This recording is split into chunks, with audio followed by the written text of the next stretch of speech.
the world had never seen.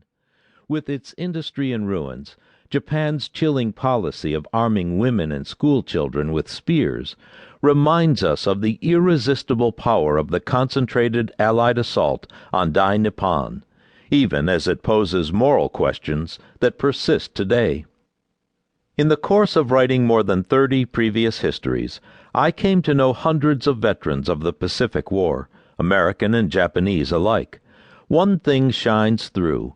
They populated a vastly different world than today. With the rise of idealistic globalism, the context in which World War II was fought is difficult for many people to fathom. Mindful that more than 2,000 U.S. World War II veterans die every day, Whirlwind assembles narratives from a variety of sources, official records, published accounts, and interviews with the dwindling number of survivors.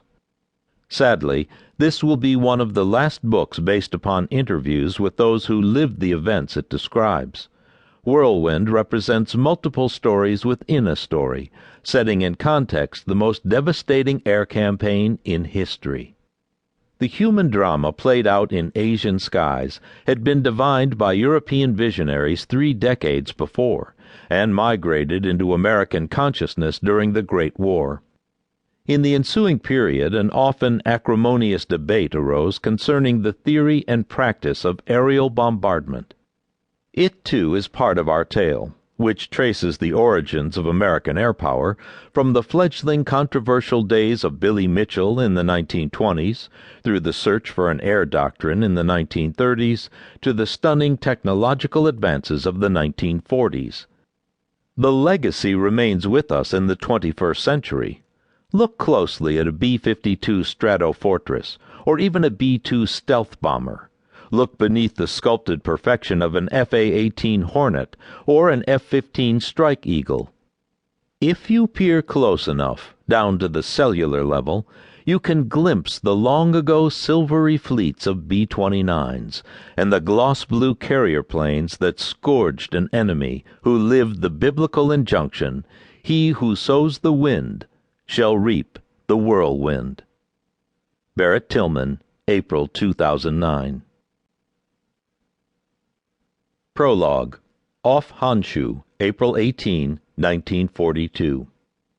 Revenge sped toward Japan at nearly 4 miles per minute, borne upon olive-drab wings. Flown by America's finest aviator, the lone bomber approached the enemy shore at 200 feet. 3 hours after taking off from the aircraft carrier Hornet, the 45-year-old pilot was determined to do something that had never been done: bomb Japan. Piloting the twin-engine B-25 was Lieutenant Colonel James H. Doolittle, a stocky, balding flyer often called a daredevil in the press, but best described as master of the calculated risk. In his 25 years of flying, he had proven both his cool head and his hot hands, winning prestigious races, setting records, and pioneering the crucial science of instrument flight. An oft-published photo showed him standing before his stubby GB racer, with his Phi Beta Kappa key visible beneath his leather jacket. With a Ph.D. in aeronautics, he spoke with an engineer's precision, saying "aeroplane" and describing friends as "chaps." 4 months earlier, when Japanese carrier aircraft attacked Pearl Harbor, Doolittle had been a major conducting special projects for General Henry H. Arnold, the Army Air Force's chief. America was still reeling from Tokyo's stunning blow against Hawaii as a non-stop onslaught rolled up U.S. and Allied forces across the Pacific, from Guam to Wake Island to the Philippines, East Indies, and the Asian mainland. The nation and President Franklin D. Roosevelt called for retribution. Thus was born the first special aviation project. Oddly, it was the brainchild of a submarine officer, Captain Francis Lowe. He conceived the idea of launching long-range Army bombers from an aircraft carrier and proposed a daring concept, a hit-and-run raid against Japan itself, launched well beyond the limited reach of Navy carrier aircraft.